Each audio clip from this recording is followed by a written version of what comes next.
Hello dear students, तो जो आपका जेई मेन का एग्जाम हुआ था 25 जुलाई को, शिफ्ट 1 का उसका पेपर हम लोग डिस्कस कर लेते हैं, जिससे कि आप लोगों को आइडिया लग जाएगा कि किस तरीके से आपको सवाल को करना था, क्या सिली मिस्टेक्स आपने की होगी और आगे के जो शिफ्ट होंगे उसके लिए भी आपके लिए मदद हो जाएगी। ठीक है ना। तो यहाँ पर जो पहला क्वेश्चन है, देखो बेटा, हिंदी में अपने पास निम्नलिखित में से कौन सोडियम बाइकार्बोनेट के साथ अभिक्रिया करके CO2 देता है।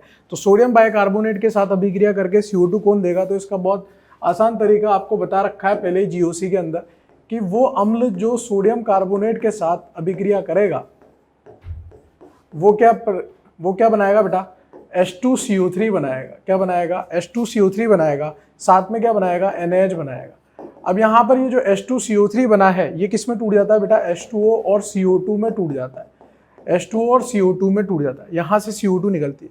लेकिन मुद्दे वाली बात क्या है बेटा, ये जो हमारा अम्ल है HA, ये अम्ल जो है वो H2CO3 से अधिक अम्लीय होगा, तभी ये अभिक्रिया आगे की तरफ जाएगी। तो जो भी अम्ल H2CO3 से ज़्यादा अम्लीय होंगे वही आपको सोडियम बाइकार्बोनेट के साथ CO2 देंगे। बात समझ में आती है? तो यहाँ पर आप देखोगे तो ये तो अम्ल नहीं है, ये तो क्षार है, यहाँ पर OH- आ रहा है। ठीक है, अमीन जो होता है वो भी क्षार की तरह व्यवहार करता है। बेंजीन डाइजोनियम जो है वो यहाँ पर आपको CO2 गैस नहीं दे सकता, यहाँ पर आपको एसिटिक अम्ल यानी कि CH3COOH, ये एसिटिक अम्ल जो होगा ये H2CO3 से ज़्यादा अम्लीय होगा। और H2CO3 से ज़्यादा अम्लीय होगा तो बेटा CO2 गैस आपको कहाँ से मिलेगी? एसिटिक अम्ल से। देखो, हो सकता है लगभग ऐसे ही ऑप्शन आए होंगे। ठीक है, पूरा पेपर मेमोरी बेस्ड है, हिंदी में भी मैंने ही बदला है, तो थोड़ा बहुत आप एडजस्ट करके चल सकते हो। लगभग जो मैं सॉल्यूशन दे रहा हूँ आपको वो आपके लिए फायदेमंद ही रहेंगे। बात समझ में आ रही है? नेक्स्ट क्वेश्चन है हमारे पास, निम्नलिखित में से कौन फिनॉल का पैराब्रोमोनीकरण उत्पाद मुख्य उत्पाद के रूप में देता है? ठीक है, एरोमेटिक से क्वेश्चन आया हुआ है। ठीक है, तो आपको पता होना चाहिए कि जो फिनॉल होता है, फिनॉल जब आपका बेटा ब्रोमीन के साथ नॉन पोलर सॉल्वेंट यानी कि अध्रुवीय विलायक होता है, उस केस में दो उत्पाद बनाता है, एक तो ऑर्थो वाला और एक पैरा वाला। ऑर्थो पे ब्रोमीन प्रतिस्थापित हो जाता है और पैरा स्थिति पर ब्रोमीन प्रतिस्थापित हो जाता है। अगर यही चीज आप लोग बेटा यहाँ पर Br2 के साथ जल ले लोगे यानी कि ध्रुवीय प्रोटिक विलायक ले लोगे, तो ध्रुवीय प्रोटिक विलायक के केस में जो फिनॉल होता है वो फिनॉक्साइड आयन में बदल जाता है, और फिनॉक्साइड आयन में बदलने की वजह से सारी ऑर्थो पैरा स्थिति पर ब्रोमीन प्रतिस्थापित हो जाता है, जो एक तरह का फिनॉल का परीक्षण भी है। ठीक है, पिछले पेपर में भी ऐसा क्वेश्चन देखने को मिला था, इस पेपर में भी ऐसा क्वेश्चन देखने को मिला है। यहाँ पर क्या बन गया बेटा आपका 2,4,6 ट्राइब्रोमो फिनॉल बन गया। और इसका क्या होता है बेटा, सफेद रंग का अवक्षेप होता है। ये कब बनेगा बेटा, जब आपके पास ब्रोमीन के साथ क्या हो, ब्रोमीन के साथ आपके पास ध्रुवीय प्रोटिक विलायक हो। ठीक है, अगर ध्रुवीय अप्रोटिक विलायक है, सॉरी अध्रुवीय विलायक है, तो उस केस में आपका क्या बनेगा, या तो ऑर्थो बनेगा या पैरा बनेगा। ऑर्थो और पैरा में से मुख्य उत्पाद कौन सा होगा बेटा? पैरा वाला मुख्य उत्पाद होगा, क्योंकि ब्रोमीन और OH के बीच में यहाँ विकर्षण लग रहा होगा, तो ये मुख्य उत्पाद बन जाएगा आपका।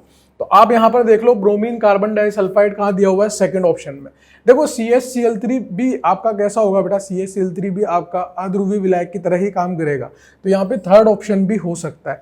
हालांकि जो भी ऑप्शन वहां पर आया होगा उसके हिसाब से आपको आंसर देना है। दो ऑप्शन तो हो नहीं सकते थे, लेकिन फिर भी लगभग जो भी मैं दे पा रहा हूँ उसके हिसाब से ब्रोमीन कार्बन डाइसल्फाइड और ब्रोमीन CHCl3 दोनों ही आपको ऑर्थोपेरा उत्पाद देते हैं। बाकी के दो ऑप्शन जो है ब्रोमीन जल और Br2 FeBr3, ये आपको कैसे देंगे बेटा?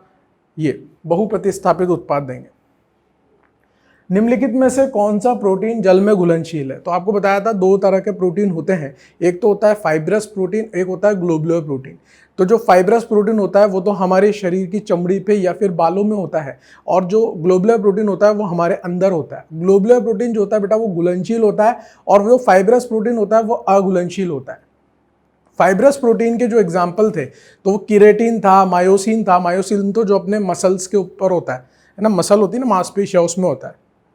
किरेटिन हमारे बालों में होता है। ठीक है, तो हमारा जो अघुलनशील वाला है वो तो हो जाएगा फाइब्रस। और ग्लोबुलर प्रोटीन के एग्जाम्पल आपको बताए थे, इंसुलिन हो जाएगा, एल्ब्यूमिन हो जाएगा। ठीक है, तो यहाँ पर आपका ऑप्शन भी आ रखा है एल्ब्यूमिन। एल्ब्यूमिन आपका कैसा है, जल में घुलनशील है, ये ग्लोबुलर प्रोटीन होता है। ये आपको क्लासरूम में लिखा रखा है बेटा, फाइब्रस और ग्लोबुलर के अंतर करके लिखवाया था मैंने। बात समझ में आ रही? तो उसी से क्वेश्चन आ गया आपका। तो एल्ब्यूमिन आपका कैसा हो जाएगा, जल में घुलनशील हो जाएगा। और मैं आपको ये भी बता दूं कि जो एल्ब्यूमिन होता है वो कहाँ से निकलता है बेटा, वो लीवर से निकलता है ना, लीवर से निकलता है और ब्लड के अंदर चला जाता है। और ब्लड के अंदर किस काम में आता है, विटामिन एंजाइम्स को लेके जाने के काम में आता है ना, क्योंकि जल में घुलनशील रहता है, ब्लड के अंदर क्या रहता है, जल भी तो रहता है, तो उसमें घुलनशील होते हुए ये चला जाता है, लीवर से निकलता है बेटा एल्ब्यूमिन। ठीक है, नेक्स्ट क्वेश्चन है बेटा आपका, प्राथमिक एरोमेटिक अमीन गैब्रियल थैलेमाइड अभिक्रिया द्वारा निर्माण नहीं किया जा सकता। अब देखो यहाँ पर अगर आप क्वेश्चन ढंग से नहीं पढ़ोगे तो फिर आपका आंसर गलत आ जाएगा। आप सिर्फ प्राथमिक पे जोड़ दोगे तो आप गलत आंसर लिख दोगे। यहाँ पर बेटा साथ में एरोमेटिक भी लिखा हुआ है। प्राथमिक एरोमेटिक अमीन को हम लोग नहीं बना सकते और उसका रीजन क्या है, क्योंकि वहां पर SN2 अभिक्रिया होती है और SN2 अभिक्रिया होगी तो SN2 अभिक्रिया हमारा एरोमेटिक वाला नहीं दे सकता। जैसे आपको पता होना चाहिए कि जो आपका गैब्रियल थैलेमाइड संश्लेषण होता है उसमें कुछ इस तरह की सिचुएशन हो रही होती है बेटा। यहाँ पर NH होता है, फिर इसकी अभिक्रिया आप KOH के साथ कराते हो तो OH माइनस यहाँ से इस H+ को निकालता है और यहाँ पर आपका ये नाभिक स्नेही समूह तैयार हो जाता है N-।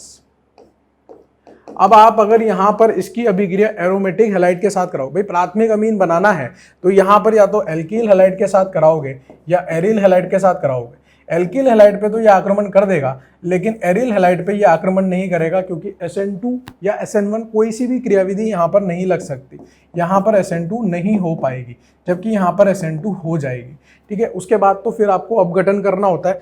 फिर यहाँ से क्या बन जाएगा, मैं आपको एल्कील हैलाइड के लिए बना के बता रहा हूँ कि एल्कील हैलाइड के लिए यहाँ पर क्या बनता है NR, और उसके बाद फिर यहाँ पर क्षारीय माध्यम में इसका जल अपघटन कर देते हैं, तो यहाँ OH, यहाँ H, यहाँ OH, यहाँ H, जिससे हमारा प्राथमिक अमीन बन के आता है। प्राथमिक अमीन तो बन सकता है बेटा, लेकिन एरोमेटिक अमीन नहीं बन सकता, क्योंकि ये R जो है वो AR नहीं हो सकता, क्योंकि आपको बताया था कि जो AR होता है उसके अंदर लोन पेयर जो है बेटा वो आंशिक द्विबंध लक्षण रखता है। ठीक है ना, यहाँ पर द्विबंध आने लगते हैं जिसकी वजह से यहाँ पर लोन पेयर कैसा हो जाता है, ये यहाँ पर द्विबंध के लक्षण आने लगे, जिसकी वजह से जो हैलोजन है वो अच्छा लिविंग ग्रुप नहीं है। ठीक है, तो यहाँ पर कथन तो सही लिखा हुआ है कि नहीं कर सकते हम। कारक क्या लिखा हुआ है, प्राथमिक एरोमेटिक अमीन को नाभिक स्नेही प्रतिस्थापन अभिक्रिया द्वारा निर्माण नहीं किया जा सकता। बिल्कुल सही बात है, क्यों नहीं किया जा सकता, क्योंकि वहां पे द्विबंध लक्षण आ जाते हैं। वो बात आपको क्लास के अंदर कोई भी मास्टर पढ़ा रहा हो वो सब बताते हैं, इसमें कोई बड़ी बात नहीं है। तो यहाँ पर कथन भी सही है, कारक भी सही है, और कथन कारक की सही तरह से पुष्टि भी कर रहा है, यानी कि पहला ऑप्शन सही है, कथन एवं कारक दोनों सही है, एवं कारक कथन की सही पुष्टि करता है, सही रीजन देता है। बिल्कुल। यौगिक में सिग्मा बंध की संख्या ज्ञात करो, तो इस यौगिक में सिग्मा बंध की संख्या बतानी है। तो यहाँ पर देखो बेटा, इस यौगिक को जब भी आपको सिग्मा बंध के क्वेश्चन करने को मिले तो आपको हम बताते भी हैं क्लास के अंदर कि भैया चौड़े में लिख दो उस यौगिक को पूरी तरह से, तभी जाके आप सिग्मा बंध पाई बंध कैलकुलेट कर पाओगे, गिन पाओगे।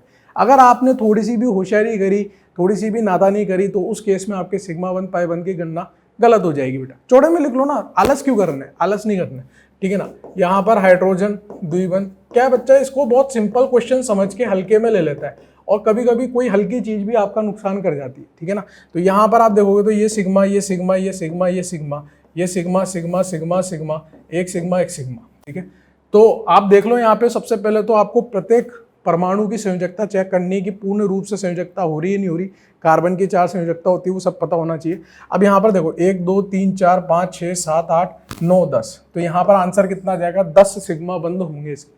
क्लियर, दी गई संरचना की सही अनुनाद संरचना होगी। तो बेटा देखो पिछले अटेम्प्ट्स में भी आपके ऐसे क्वेश्चन आए थे जिसमें अनुनाद से क्वेश्चन आ रहे थे, संरचना में अनुनाद संरचना पूछ रहा था बार बार। ठीक है, वैसा ही क्वेश्चन वापस से आ गया है। तो ऐसे क्वेश्चंस को आप लोग आपके मॉड्यूल वगैरह में भी आपको देखने को मिल जाते हैं। ठीक है ना, यहाँ पर आप देखोगे तो आप सीधे सीधे आंसर कर सकते हो, या नाइट्रोजन के 5 बंध हो रखे हैं, ये तो हो नहीं सकता, ये नाइट्रोजन के 5 बंध हो रखे हैं, ये हो नहीं सकता। और यहाँ पर भी आप देखोगे तो यहाँ पर 2 ऋणायन पास में आ रहे हैं। भाई जितना मेरे पास में डेटा था उसके अकॉर्डिंग जो मेरे पास यहाँ पर संरचना बनी हुई है उसके अनुसार मैं आपको आंसर बता रहा हूँ। यहाँ पर बेटा 2 ऋणायन बन रहे हैं, और यहाँ पर आप देखोगे तो ऋणायन धनायन बन रहा है। यहाँ पर आप जब इलेक्ट्रॉन गिनोगे ना तो यहाँ पर इलेक्ट्रॉन आपको ज़्यादा नजर आएंगे, है ना। और आपको पता है प्रत्येक अनुनाद संरचना में इलेक्ट्रॉन और आवेश दोनों संरक्षित होते हैं। तो यहाँ पर आप देखोगे ना, यहाँ 1 ऋणायन, 2 ऋणायन और 2 धनायन, यानी कि यहाँ पे कुल आवेश 0 आ रहा है। यहाँ पर आप देखोगे तो 4 ऋणायन और 1 धनायन आ रहे हैं, यानी कि इसमें कुल आवेश ऋणायन आवेश आ रहा है, यानी कि ये भी नहीं हो सकता। तो ऑप्शन बचा क्या बेटा हमारे पास, यहाँ पर आप देखो 2 ऋणायन है 2 धनायन है, यानी कि यहाँ पर कुल आवेश 0 है। तो पहला ऑप्शन बिल्कुल करेक्ट ऑप्शन मान सकता हूँ मैं अनुनाद की परिस्थितियों के हिसाब से, कि कुल आवेश, कुल इलेक्ट्रॉन जो होते हैं वो संरक्षित होते हैं। बाकी ये दोनों तो हो नहीं सकती क्योंकि नाइट्रोजन के पाइबंद हो नहीं सकते, और इसको मैंने इलेक्ट्रॉन के हिसाब से कर लिया। रेजोनेंस अंतराण्विक प्रतिक्रिया, ना कोई इलेक्ट्रॉन बाहर जाएगा, ना अंदर से कोई इलेक्ट्रॉन बाहर से, मतलब बाहर से कोई आएगा ना अंदर से कोई बाहर जाएगा। बहुलक पहचान है, हर अटेम्प्ट में ये क्वेश्चन आ रहा है। कभी बेकेलाइट का एकलक पूछ लेते हैं, कभी उसके एकलक से बेकेलाइट पूछ लेते हैं, नोवेलेक पूछ लेते हैं। तो इस संरचना को आपको पता होना चाहिए किसकी संरचना है, नोवेलेक की संरचना है। हर एक अटेम्प्ट में ये क्वेश्चन आ चुका है, ठीक है ना। कैसे बन रहा है, फिनॉल और फॉर्मल्डिहाइड से बनता है, फिनॉल और फॉर्मल्डिहाइड से बनता है बेटा, है ना। फिनॉल फॉर्मल्डिहाइड H+ हीट करोगे तो जो रेखीय संरचना बनेगी वो आपकी क्या बनेगी, नोवेलेक बनेगी। इसी का मैं क्या करूँगा, क्रॉस लिंकिंग करना चालू कर दूंगा, है ना, इसका जाल बनाना चालू कर दूंगा, तो ये क्या हो जाएगा, बेकेलाइट हो जाएगा। नेक्स्ट आपके पास जो यहाँ पे क्वेश्चन है ग्रिग्नार्ड से, हर एक अटेम्प्ट में ग्रिग्नार्ड का क्वेश्चन आ रहा है बेटा। इसमें भी ग्रिग्नार्ड का क्वेश्चन आया, लेकिन ये थोड़ा सा अच्छा क्वेश्चन मैं बोल सकता हूँ। यहाँ पर आप देखो बेटा, यहाँ पर कीटोन है और एल्कीन है। बच्चा गड़बड़ क्या कर सकता है, ज़्यादा जैसे जेई की तैयारी कर करके थोड़ा सा बच्चा एडवांस लेवल पे हो जाता है, तो वो सोचता है कि सर यहाँ पर जो ये C2H5- है, ये C2H5- को सर मैं यहाँ इस कार्बन पे आक्रमण करा दूँ।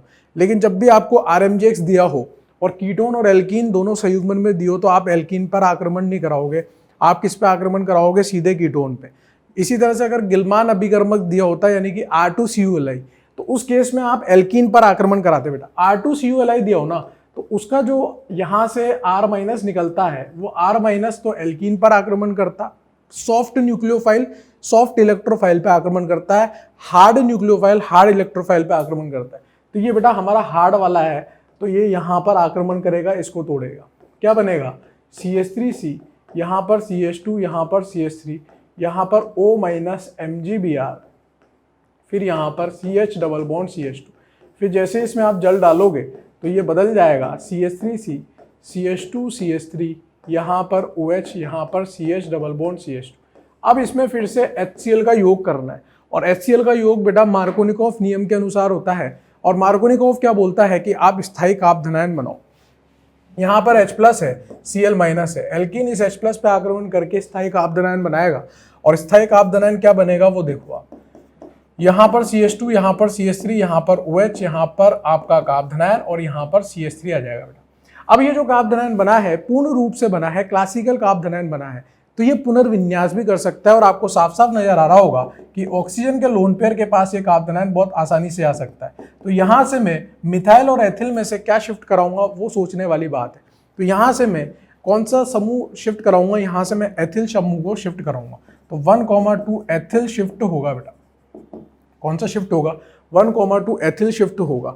और एथिल शिफ्ट होगा तो यहाँ पर आपका काप धनायन, यहाँ पर आपका OH, यहाँ पर आपका एथिल ग्रुप आ जाएगा, और यहाँ पर आपका CH3 आ जाएगा। इस काप धनायन पे अब Cl- नाभिक इस नई समूह की तरह जुड़ जाएगा। तो यहाँ पर Cl, यहाँ पर OH, यहाँ पर आपका मेथिल, और यहाँ पर आपका एथिल आ जाएगा। ये आपका फाइनल उत्पाद होगा। अब आप देख लो यहाँ पर CH3, CH, OH, यहाँ पर Cl, उसके अलावा अच्छा यहाँ पर देखो ये हाइड्रोजन 5 बन तो हो ही नहीं सकते ना, हाइड्रोजन हटा लेना यहाँ से, फिर CH, CH3 और फिर ET। तो ये पहला ही ऑप्शन आपका बिल्कुल करेक्ट ऑप्शन होगा, ठीक है। तो कुछ नहीं है, 2 अभिक्रिया को मिक्स कर दिया, जो कि एक अच्छा क्वेश्चन मैं मान सकता हूँ जेईई मेंस के हिसाब से। अभी तक के जितने क्वेश्चन आए हैं उसमें से 1-2 क्वेश्चन ही अच्छे हैं, उसमें से ये क्वेश्चन भी एक अच्छा क्वेश्चन मैं मान सकता हूँ। बाकी तो लल्लू क्वेश्चन है, इन्फॉर्मेशन बेसिस वाले, ठीक है। नेक्स्ट क्वेश्चन देखो बेटा, निम्नलिखित में से किस अभिक्रिया से उत्पाद हिंसबर्ग अभिकर्मक प्राप्त नहीं होता। अब देखो हिंसबर्ग अभिकर्मक क्या होता है, बेंजीन सल्फोनिल क्लोराइड PHSO2Cl, ये आपका हिंसबर्ग अभिकर्मक होता है। अब हमें देखना है किससे प्राप्त होगा किससे नहीं होगा, ठीक है। तो यहाँ पर जब मैं H2 निकल के साथ इसकी अभिक्रिया कराऊंगा तो साइनाइड का जो है, साइनाइड का यहाँ पर अपचयन हो जाएगा, और वो किस में बदल जाएगा, CH2NH2 में बदल जाएगा, और यहाँ मेथिल का मेथिल ही रहेगा। इससे तो नहीं बन रहा। सोडियम अमलगम HCl, ये भी साइनाइड का अपचयन करेगा, और ये भी इसको CH2NH2 में बदलेगा, लेकिन NO2 ऐसा का ऐसा ही रहेगा, ठीक है, क्योंकि यहाँ पर मुक्त मूलक वाली अभिक्रिया चलती है, बुल्वो ब्लैंक अपचयन टाइप की, ठीक है। फिर लिथियम एल्यूमिनियम हाइड्राइड जो है, लिथियम एल्यूमिनियम हाइड्राइड यहाँ पर क्या करेगा बेटा, वो साइनाइड का भी अपचयन कर देगा, अमीन में बदल देगा, और अल्डिहाइड का भी अपचयन करेगा और अल्कोहल में बदल देगा। ठीक है। और SnCl2HCl क्लीमेंसन अपचयन होता है, और क्लीमेंसन अपचयन क्या करता है, साइनाइड को अल्डिहाइड में बदलता है। तो यहाँ तो भैया किसी से ही नहीं बन रहा, तो बेटा ये क्वेश्चन थोड़ा सा आप लोग चेंज कर लो। यहाँ पर ये क्या हिंसबर्ग अभिकर्मक नहीं पूछ रहा होगा, ये अल्डिहाइड का निर्माण कहाँ पे हो रहा है वो पूछ रहा होगा, ठीक है ना। तो यहाँ पर आप थोड़ा सा चेंज कर लो क्वेश्चन को, उत्पाद अल्डिहाइड प्राप्त होगा ना, निम्नलिखित में से किस अभिक्रिया से उत्पाद एल्डिहाइड बनता है, इस तरह से क्वेश्चन हो सकता है। तो एल्डिहाइड किससे बनेगा बेटा, डी ऑप्शन से बनेगा, बाकी तो किसी से भी नहीं बन रहा है ना। हिंसबर्ग अभिकर्मक तो बेटा बेंजीन सल्फोनिल क्लोराइड होता है। अच्छा, ये क्वेश्चन एक और तरीके से पूछा जा सकता है। एक तो ये मैंने बता दिया कि एल्डिहाइड वाली बात बता दी, तो आपका डी ऑप्शन आ जाएगा। एक चीज और है बेटा, हिंसबर्ग अभिक्रिया कौन नहीं देता होगा, तो हिंसबर्ग टेस्ट कौन कौन देते हैं, प्राथमिक अमीन देता है, द्वितीयक अमीन देता है, तृतीयक अमीन नहीं देता है। तो आप यहाँ पे ध्यान से देखोगे तो ये प्राथमिक है, ये प्राथमिक है, ये प्राथमिक है, लेकिन डी वाले में अमीन बन ही नहीं रहा, तो डी वाला ये टेस्ट नहीं देगा। तो यहाँ पर इस क्वेश्चन को आप ऐसे भी कर सकते हो कि कौन हिंसबर्ग परीक्षण नहीं देगा। तो यहाँ पर मैं इसको चेंज कर देता हूँ वापस। क्वेश्चन देखो आप, यहाँ पर कौन हिंसबर्ग परीक्षण नहीं देता है, हिंसबर्ग परीक्षण नहीं देता है। तो हिंसबर्ग परीक्षण कौन नहीं देगा, डी वाला नहीं देगा, क्योंकि हिंसबर्ग परीक्षण 1 डिग्री अमीन, 2 डिग्री अमीन और 3 डिग्री अमीन को विभेदन करने में इस्तेमाल होता है, ठीक है। प्राथमिक अमीन तो घुलनशील हो जाता है, द्वितीयक अमीन जो होता है वो अघुलनशील रहता है, और तृतीयक अमीन देता ही नहीं है। तो ये प्राथमिक, ये प्राथमिक, ये प्राथमिक, तीन तो देंगे, लेकिन डी वाला ऑप्शन आपका अमीन है ही नहीं, तो वो नहीं देगा। ऐसा कर सकते हो आप इसको, ठीक है। एक क्वेश्चन और देखो यहाँ पर, ये आपका कीटोन है, ये आपका अल्डिहाइड है, और क्षारीय माध्यम में अभिक्रिया हो रही है। तो ऐसे केस में बेटा ये जो OH- है, ये कीटोन का अल्फा हाइड्रोजन है ना। जैसे मतलब NaOH वाली चीज दिखे हमारे दिमाग में अल्डोल अभिक्रिया चलनी चाहिए, या फिर हमारे पास केनिजारो अभिक्रिया चलनी चाहिए। इसके पास अल्फा हाइड्रोजन है तो हम अल्डोल के बारे में सोचेंगे। तो यहाँ पर क्या बन जाएगा, ये 2 मैथिल तो ऐसे कैसे रहेंगे, यहाँ रिनायन आ जाएगा। अब क्या हो रहा है बेटा, ये अल्डिहाइड पर आक्रमण कर रहा है, यानी कि CH3CHO पर आक्रमण कर रहा है। तो ये रिनायन इस पे आक्रमण करके इसको इधर लेके जाएगा। अल्डिहाइड का पूरा मैकेनिज्म हम लोग लिख देंगे यहाँ पर अल्डोल का, ठीक है। तो यहाँ पर COO, यहाँ पर Me, यहाँ पर Me, और यहाँ पर CH, और मैं सीधे लिख रहा हूँ बेटा CHOH ये आपका क्या बन गया, आपका अल्डोल उत्पाद बन गया है ना। पानी वानी डाल के सब कुछ करके मैंने यहाँ पे अल्डोल बना लिया। अभी फिर एक स्टेप और लिखता, सीधे लिख दिया, ये आपका अल्डोल बन गया। आप देख भी सकते हो कि अल्फा और बीटा हाइड्रोक्सी कार्बोनिल यौगिक जो होता है वो आपका अल्डोल उत्पाद होता है। ये आपका अल्डोल उत्पाद बन चुका है। अब नेक्स्ट स्टेप में क्या बोल रहा है, I2NOH यानी कि आयोडोफॉर्म परीक्षण। तो आयोडोफॉर्म परीक्षण कौन देता है, जिसके पास मेथिल होता है, मतलब अल्कोहल के पास भी मेथिल हो, है ना, और आपके कार्बोनिल पे भी मेथिल हो, मेथिल अल्डिहाइड, मेथिल कीटोन, है ना, या फिर मेथिल अल्कोहल या मेथिल हेलोजन, ये सब देते हैं। तो यहाँ पर आप देख रहे हो CH3 समूह यहाँ पर मौजूद है। तो जब इसकी अभिक्रिया में I2+NOH के साथ कराऊंगा तो आयोडोफॉर्म परीक्षण देगा, और आयोडोफॉर्म परीक्षण का जो उत्पाद बनेगा, एक का तो ऑक्सीकरण होगा और दूसरा आपको आयोडोफॉर्म दे देगा। तो यहाँ से तो आपका COO- Na+ बन जाएगा, और यहाँ से आपका CHI3 बन जाएगा, ये आयोडोफॉर्म बन जाएगा। और आयोडोफॉर्म बन जाएगा तो ये येलो सॉलिड होता है बेटा, है ना। पीले रंग का अवक्षेप यहाँ पर आपको देखने को मिलता है, पीले रंग का अवक्षेप। फिर नेक्स्ट स्टेप में आपका H+H2O डाला हुआ है, तो H+H2O जब इसमें डालोगे तो H+H2O डालते ही यहाँ पर ये किस में बदल जाएगा, COO-Me, यहाँ पर ये कार्बोक्सिलिक अम्ल में बदल जाएगा, ठीक है। और उसके बाद इसको क्या किया हुआ है, गर्म किया हुआ है, हीट किया हुआ है बेटा। और हीट करते ही दिमाग में एक पिक्चर चलनी चाहिए कि कार्बोक्सिलिक अम्ल, इसके बगल वाला अल्फा कार्बन, फिर उसके बगल वाला बीटा, तो ये क्या बन गया बेटा, बीटा कीटो अम्ल बन गया। ये क्या बन गया बेटा, बीटा कीटो अम्ल बन गया। और बीटा कीटो अम्ल को जब आप गर्म करते हो तो बीटा कीटो अम्ल को गर्म करने पर CO2 गैस बाहर निकल जाती है। तो यहाँ से ये CO2 गैस रवाना हो जाएगी, और रवाना होते ही जो आपका उत्पाद बनेगा, इधर देखो आप, रवाना होते ही जो आपका उत्पाद बनेगा, यहाँ पे C डबल बॉन्ड O, यहाँ पर Me और यहाँ पर Me, मतलब जो हम स्टार्टिंग में लेके चले थे वही का वही उत्पाद हमारे पास वापस से लौट के आ गया, है ना। मेरे हिसाब से बात समझ में आई होगी। इसमें सबसे पहले अल्डोल कराई, फिर आयोडोफॉर्म कराई, फिर आयोडोफॉर्म के बाद जो उत्पाद बना उसमें अम्ल क्षार अभिक्रिया करा के हम लोगों ने CO2 बाहर निकाल दी। बीटा कीटो एसिड वाला कंसेप्ट हमें पता था, और आंसर हमारा क्या आ गया बेटा, पहला ऑप्शन ही हमारा आंसर आ गया, क्योंकि वो बिल्कुल उत्पाद अभिकारक जैसा ही दिख रहा है। बहुत सिंपल सा क्वेश्चन था, लेकिन जेई मेंस के हिसाब से अच्छा क्वेश्चन था। तो मेरे हिसाब से देखो अच्छे क्वेश्चन कौन से, 10th नंबर वाला क्वेश्चन मल्टीपल कंसेप्ट को यूज किया है, एक अच्छा क्वेश्चन मानता हूँ। 9th वाला क्वेश्चन एक अच्छा क्वेश्चन है, बहुत टाइम बाद कि हिंसबर्ग परीक्षण की बात करी है उसने, तो मेरे हिसाब से अच्छा क्वेश्चन है। और साथ के साथ इसमें अपचयन वाली अभिक्रिया भी उसने कंसीडर कर ली है, ठीक है। 8th वाला क्वेश्चन भी अच्छा क्वेश्चन है। मतलब ये पेपर जो है वो बाकी अटेम्प्ट की तुलना में मैं मान सकता हूँ कि थोड़ा सा मॉडरेट लेवल पे है। बाकी के पेपर जो अभी तक हो रहे थे वो बहुत ही इजी से पेपर हो रहे थे, ठीक है। इसमें उसने मल्टीपल कंसेप्ट यूज किए हैं। ये तो लल्लू क्वेश्चन, ये लल्लू क्वेश्चन, ये भी, ये ठीक है, नॉर्मल क्वेश्चन मान सकते हैं इसको हम लोग, ठीक है। ये एक जानकारी वाला क्वेश्चन है, क्लासरूम में पढ़ाया जाता है, अगर आपके दिमाग में स्टोर होगा तो आप इजीली कर सकते हो, ठीक है। ये एक अच्छा क्वेश्चन है फिर से, है ना, लॉजिकल क्वेश्चन था, है ना, और ये क्वेश्चन भी काफ़ी बार वो पूछ चुका है, ठीक है। तो लास्ट के जो 3 क्वेश्चन मुझे लगे कि बहुत अच्छे क्वेश्चन है, इसलिए मैंने आपको बता दिया। इसलिए मैं आपको बोल रहा था, पिछले अटेम्प्ट में भी मैंने आपको जब डिस्कस किया था, मैंने बोला अल्डोल केनिजारो वगैरह भी छुआ नहीं है तो बहुत भयंकर रूप से उसको छूने वाला है, और आप देख रहे हो कि अल्डोल से वो बार बार सवाल दे ही रहा है अब, ठीक है। तो आगे के अटेम्प्ट के लिए भी आप सतर्क रहें, ठीक है। अल्डोल, अब आप है ना कार्बोक्सिलिक अम्ल वाला चैप्टर भी तैयार करना चालू करो, वहाँ पे भी टच नहीं किया है, और हाइड्रोकार्बन और हैलोजन डेरिवेटिव वाले चैप्टर को भी अब टच नहीं किया है, तो वहाँ से भी क्वेश्चन आने के चांसेस पूरे बनते हैं बेटा, ठीक है। लुकास अभिकर्मक वगैरह से भी क्वेश्चन आ सकता है, ठीक है। Thank you so much, best of luck for your future.